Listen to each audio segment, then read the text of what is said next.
شرح صدر میں اور کمپرومائز میں کیا فرق ہے؟ مثال کے طور پر میں آپ سے کہہ رہا ہوں شرح صدر دکھاؤ، ڈفرینس آف اوپینین کو ایکسیپٹ کرو، سامنے والا مجھے فوراً بلیم کرے گا کہ اگر اسی کو تو ہم کمپرومائز کہتے ہیں، دین میں کمپرومائز نہیں ہوتا. صحیح ہے. اب آپ نے کتنا اچھا لگ رہا تھا آپ کو جب میں نے کہا تھا شرح صدر شرح صدر، سامنے والے نے کہا اچھا یہ جتنا اس نے شرح صدر کی بات کی نا یہ سب کمپرومائز ہے، اور دین میں کوئی کمپرومائز ایکسیپٹ نہیں ہوتا. اللہ کے رسول کے پاس ایک قبیلہ آیا، اس نے کہا اللہ کے رسول آپ کا دین اچھا ہے، ہم دین ماننے کو تیار ہیں، صرف ایک کام چاہیے، ہمیں نماز نہ پڑھنے کی اجازت دے دیں، نماز نہیں پڑھنا چاہتے، یہ ہمارے لیے بھاری ہے. ہم اپنے بتوں کے سامنے بھی ہفتے میں ایک آدھ دفعہ جاتے تھے، اب یہ آپ ہر روز 3 دفعہ 5 دفعہ ہم سے یہ ہم سے نہیں ہوتا. اللہ کے نبی نے کہا نو کمپرومائز، نماز تو پڑھنی پڑے گی. اقیموا الصلاۃ کا حکم ہے، میں اس کو بند نہیں کر سکتا ہوں، تمہیں نماز پڑھنی ہوگی، پڑھنی ہے پڑھو اور اسلام میں داخل ہو، اور اگر نہیں پڑھو گے نماز تو نہیں اسلام میں داخل میں نہیں ہو سکتے، پھر میں اس کے اوپر کوئی وعدہ نہیں دوں گا. کوئی کمپرومائز نہیں کیا. اچھا سامنے والا کہ جو آپ شرح صدر کہہ رہے تھے نا، یہ دیکھیں اللہ کے نبی نے کہاں کمپرومائز کیا. صحیح ہے. اچھا اب اس کے مقابلے میں سامنے والا کہے گا نہیں بھائی یہ شرح صدر ہوتا ہے، یہ اس کا کمپرومائز سے کوئی تعلق نہیں ہوتا، اہل بیت بھی کمپرومائز کرتے تھے. نعوذ باللہ تعالیٰ وہ اس طرح سے پورٹری کر دے گا کہ اہل بیت بھی کمپرومائز کرتے تھے. کہاں کمپرومائز کیا؟ کہ مگر صلح امام حسن نہیں ہوئی تھی کیا؟ اللہ کے رسول نے صلح حدیبیہ نہیں کی تھی کیا؟ یہ دیکھو کمپرومائز کیا تھا. نعوذ باللہ تعالیٰ وہ دعوے میں یہ کہہ دے گا. سب سے پہلے یہ کام کریں بھائی یہ شرح صدر میں اور کمپرومائز میں ریڈ لائن کہاں پر ہے؟ ریڈ لائن کہاں ہے؟ اس کے رائٹ پر ہو تو شرح صدر ہوتا ہے، ادھر سلپ کر گئے تو کمپرومائز ہوتا ہے. پھر یہ کہاں پہ ہوتا ہے؟ اس کو بہت اچھی طریقے سے ہمیں سمجھ میں آنا چاہیے تاکہ پھر ہماری بات پتہ چلے. ابھی ایک مشکل ہے ہمارے سامنے، میں نے آپ کے سامنے مثال عرض کی تھی کہ کوئی ہمارے یہاں پارٹی تھی، وہ عہدے پہ تقسیم کر رہی تھی، اس نے کہا ہمیں عہدہ اس کو دینا ہے جو اپنے علاقے کا ذرا وڈیرا ہو، بدماش ہو، 4 بندے لے کے چلتا ہو. کیوں بھائی؟ انہوں نے کہا ہماری پارٹی کمزور پڑ رہی ہے، ابھی ہم ذرا طاقتور لوگوں کو عہدہ دیں گے. اسے شرح صدر کہیں گے یا کمپرومائز کہیں گے؟ اب میرے بتانے کے انداز سے آپ فوراً کہیں گے نہیں یہ تو کمپرومائز ہوتا ہے. دلیل کیا ہے کہ یہ کمپرومائز ہوتا ہے، یہ شرح صدر ہوتا ہے؟ ابھی کسی نے چند دن پہلے ایک آدمی کو کہا تمہاری پارٹی نے فلاں بدماش آدمی کو اتنے بڑے عہدے کے اوپر کیوں بٹھا دیا؟ اس نے کہا ایسا ہمیں ایسے ہی لوگوں کی ضرورت ہے، کوئی اور بتاؤ تو ہم اس کو بھی بٹھائیں گے. بھئی یہ شرح صدر ہے. وہ سامنے والا کہتا ہے یہ شرح صدر ہے، دل کو کھول کے رکھو، بدماش بھی آ رہا ہے تو آنے دو، کوئی مشکل نہیں ہے، بلکہ سر پہ ہی بٹھا لو. اس میں اور کمپرومائز میں فرق کیا ہوتا ہے؟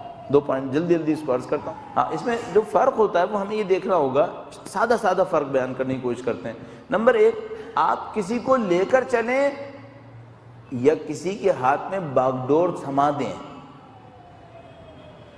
لے کے چلنا ایک چیز ہے، باغ ڈور اس کے ہاتھ میں پکڑا دینا یہ دوسری مصیبت ہے. لے کے چلنا صحیح ہے. ایک آدمی آیا، اس نے آپ سے کہا میں آپ کے ساتھ چلنا چاہتا ہوں، آپ اسے بھگائیں گے کیا؟ نہیں. اللہ کے رسول نہیں بھگاتے تھے. وہ جو منافقوں کا سردار تھا، جو ابی نام کر کے تھا، جنگ احد کے اندر پیچھے بھاگ گیا تھا، وہ بھی اللہ کے رسول کے ساتھ جب تک چل رہا تھا اللہ کے رسول نے کہا چلاؤ، جبکہ منافق تھا. اتنا منافق تھا کہ جب مرا اللہ کے رسول اس کی قبر پہ جا کر اس کے جنازے پہ کھڑے ہونے لگے کہ نماز پڑھائیں، اللہ نے کہا نہیں آپ نماز میں پڑھائیے. ان تستغفر لہم 70 مرہ، اگر 70 دفعہ بھی آپ اس کے لیے مغفرت کریں خدا نہیں بخشے گا اسے، یہ منافق آدمی ہے. فرمایا اللہ نے آپ رحمت للعالمین ہیں، لیکن یہ اتنا بڑا منافق ہے، اس کو نہیں بخشیں گے. صحیح ہے. تو کیا ہے، وہ منافق بھی اگر اللہ کے رسول سے کہتا ہے نا میں ساتھ چلنے کو تیار ہوں تو اللہ کے رسول بھگائیں گے نہیں. اس میں بہت سارے اور بھی مسائل حل ہوتے ہیں میرے اور آپ کے، میں اشارہ نہیں کرنا چاہ رہا ہوں. تو اللہ کے رسول کبھی نہیں بھگاتے. اچھا کیا اس کو لیڈر بنائیں گے؟ نہیں، اس کو لیڈر بنانا بہت خطرناک ہے. کیوں؟ پھر نہیں معلوم یہ کیا بلا لے کے آئے گا. اب دیکھیں فرق کیا ہے. فرق اس طرح سے، اچھا معذرت کے ساتھ یہ مجھے نہیں کہنا چاہیے تھا، اب دیکھیں آپ دیکھ رہے ہیں اور آپ توجہ دے رہے ہیں، آپ پہلے سے کر رہے ہیں، یہ بعض اوقات انسان کی زبان سے نکل جاتا ہے. فتح مکہ پر اللہ کے رسول نے ابو سفیان کے گھر کو پناہ گاہ قرار دی. ابو سفیان کس قبیلے کا سردار تھا؟ بنی امیہ. بنی امیہ کے قبیلے کے سردار کو اللہ کے رسول نے عزت دی، اس کے گھر کو پناہ گاہ قرار دے دی. صحیح ہے. یہ کمپرومائز ہے، شرح صدر ہے. لیکن اس کے ساتھ اللہ کے رسول نے ایک روایت فرمائی، کہا اگر بنی امیہ کو میرے بعد میرے منبر پہ دیکھنا تو پیٹ چاک کر دینا، اس کو نہیں بیٹھنے دینا، قطعاً مت بیٹھنے دینا۔ سید الشہداء نے 58 ہجرہ میں منی کے میدان میں 300 سے زیادہ اصحاب کو جمع کیا اور ان کے سامنے کچھ روایتوں پر ان سے اقرار لیا، تم نے اللہ کے رسول سے سنا تھا یا نہیں سنا تھا؟ انہوں نے کہا ہاں ہم نے سنا تھا۔ اس میں ایک روایت یہ تھی کہ اللہ کے رسول نے نہیں کہا تھا کہ میرے بعد بنی امیہ کو منبر پہ مت بٹھانا، تم نے سنا تھا یا نہیں سنا تھا؟ کہا سنا تھا۔ کہا پھر تم لوگوں نے بنی امیہ کو کیوں بٹھایا؟ 300 سے زیادہ اصحاب سے اقرار لیا تھا زبان سے کہ تم نے سنا تھا یا نہیں سنا تھا۔ صحیح ہے؟ اب کمپرومائز اور شرح صدر میں فرق سمجھ میں آتا ہے۔ شرح صدر یہ ہے کوئی آپ کے ساتھ لے کے چلنا چاہتا ہے، کوئی آپ کے ساتھ چلنا چاہتا ہے، آپ اسے الاؤ کر، آپ اسے الاؤ کر، اسے بھگا نہیں سکتے آپ، لیکن اس کے ہاتھ میں باغ ڈور تھما دیں اپنے کسی مفاد کی خاطر، نہیں، یہ کام نہیں کریں گے، یہ کام قطعاً نہیں کریں گے۔ کیوں؟ اس سے قوم کا مستقبل خطرے میں پڑ جائے گا۔ کتنا ہی یہ مفادات دے، مثال کے طور پر اب دیکھیے ایک اور مثال کمپرومائز نہ کرنے کی مثال۔ خلافت اول طے ہو گئی، یہی ابو سفیان جس کے گھر کو اللہ کے رسول نے پناہ گاہ قرار دیا تھا، امیر المومنین کے پاس آتا ہے، کہتا ہے میں اتنا یہ کروں گا، آپ بیعت کے لیے ہاتھ بڑھائیں۔ امیر المومنین نے فرمایا نہیں، کمپرومائز نہیں، تم پر کمپرومائز نہیں ہوگا۔ حق تھا ان کا کہ نہیں تم سے مفادات لے لوں اور اپنی حکومت بناؤں، یہ نہیں کروں گا، یہ کمپرومائز تھا، یہ کمپرومائز نہیں کریں گے۔ یہ فرق ہے ہم لوگوں کا۔ ایک ہے شرح صدر، دروازے کھول دو سب کو آنے دو، یہ بہت اچھی بات ہے۔ ایک ہے سب کو آنے دو چونکہ مجھے اس سے کچھ لینا ہے، مفادات ہیں میرے، یہ کمپرومائز ہے، یہ کمپرومائز ہے۔ آپ اسے مفادات کی خاطر مت بلائیں۔ کیوں؟ اگر آپ اس کو مفادات کی خاطر بلائیں گے نا تو پھر یہ مفادات سے آپ کو بلیک میل بھی کرے گا، یہ آپ کو بلیک میل کرے گا۔ اللہ کے رسول نے ایک قانون دیا اس سلسلے میں، عجیب قانون۔ اللہ کے رسول نے فرمایا میری امت کے علماء سلاطین اور حکمرانوں کے درباروں میں نہیں جائیں گے، نہیں، وہاں نہیں جائیں۔ کیوں؟ نبی فرما رہے ہیں اگر یہ وہاں جائیں گے یہ ان کے دین کے لیے خطرہ ہے، ان کے دین کے لیے خطرہ ہے، اور اگر علماء کا دین خطرے میں پڑ گیا تو پھر اللہ کے رسول نے فرمایا تھا دو صنف ایسی ہیں جن کی اگر خرابی آ گئی ان کے اندر تو ساری قوم بگڑ جائے گی، ایک حکام اور دوسرے علماء، الامراء والفقہاء۔ فرمایا تھا اگر حکام اور علماء اگر یہ کرپٹ ہو جائیں پوری دنیا کرپٹ ہو جائے گی۔ اس کرپشن سے روکنے کے لیے انہوں نے فرمایا میرے علماء، میری امت کے علماء سلاطین کے دربار میں نہیں جائیں گے، دوسروں کے دربار میں نہیں جائیں گے۔ یہاں پہ فرمایا کمپرومائز مت کرو، کمپرومائز مت کرو۔ اچھا اگر بادشاہ آپ کے سامنے آ جائے پھر آپ پھر دروازے نہیں روک سکتے۔ جلدی میں واقعہ عرض کرتا ہوں۔ شیخ عباس قمی کا نام آپ سب نے سنا ہے، کچھ لوگ شیخ عباس قمی سے منسوب کرتے ہیں، کچھ لوگ کسی اور سے منسوب کرتے ہیں۔ میرے ذہن میں شیخ عباس قمی آ رہا ہے فی الحال، اگر غلط ہوا تو کل بتا دوں۔ شیخ عباس قمی یا کوئی اور عالم، ایک ایرانی بادشاہ تھا، قاجاری نسل، ایک قاجاری ایک سلسلہ تھا، چین تھی، جیسے ہمارے یہاں مغل تھے، ان کا ایک بادشاہ تھا، فتح علی شاہ قاجار نام تھا ظاہراً اس کا۔ وہ شیخ عباس قمی کے پاس آیا جایا کرتا تھا، ان کے پاس آتا جاتا تھا۔ اچھا شیخ عباس قمی اس سے خوش نہیں تھے، بہت ظالم آدمی تھا، شیخ عباس قمی اس سے ناراض تھے اور اس کے اوپر خوب تنقید کرتے تھے، امر بالمعروف نہی عن المنکر کے تحت۔ دروازہ بند نہیں کر سکتے تھے کیونکہ وہ آ رہا تھا، لیکن جیسے بیٹھتا تھا اس کے خلاف بات کرتے تھے، اس سے کہتے تھے تم کیوں اتنا ظلم کرتے ہو۔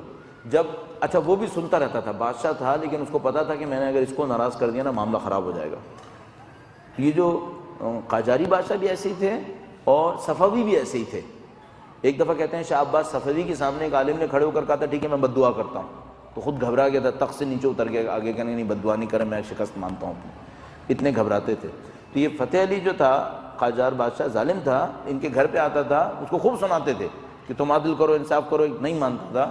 تو انہوں نے سوچا کہ میں نے شاید امر بالمعروف کے سارے سٹیج پورے نہیں کیے، تو ایک دن جب آ کے بیٹھا تو بادشاہ کی داڑھی پکڑ کے اس سے کہا کہ بڈھے تو کب عدل کرے گا، یعنی جس کے بعد یہ تھا کہ اب تو ان کی گردن قطع ہونی ہے، اور انہوں نے بھی اسی لیے کیا تھا کہ میں امر بالمعروف نہی عن المنکر میں کوئی پاؤں چھوڑوں گا نہیں، پھر بھی خوب خاموش بیٹھا رہا، نہ عدل کیا اور نہ دشمنی کی۔